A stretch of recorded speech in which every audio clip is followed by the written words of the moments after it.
Efendino, rahjin teşkin xwe, rahjin kincên xwe, postalên xwe û şifqeyên xwe.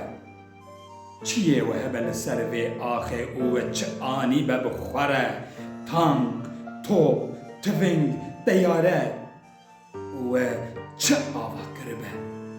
Dibistan, qereqol, dadgeh û hespên bêdergeh. Zindan û asakgehên têrgune û jinên xwe jî. Ez seh efendîno zarwiyên xwe jî. Hebe pîç û bêjiyên xwe jî û kûçikên xwe jî bibin. Pisîk û civîkên xwe jî û ala xwe jî ji bîr nekin efendîno ala xwe jî.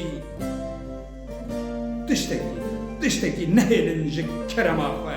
Hûn ê biçin. Hûn ê pişta stûyê xwe bixwînin û biçin. Hûn ê binicînin û biçin. Biçin berî ku kuç û kevir di we werbin. Biçin berî ku dayikên kitan spî tû bikin ser çavên we û hêj ku agir vê neketiye ji agir hema niha vê kêlîkê ji vir rahêjin teşkên xwe û bikeşitin ji vir efendîno.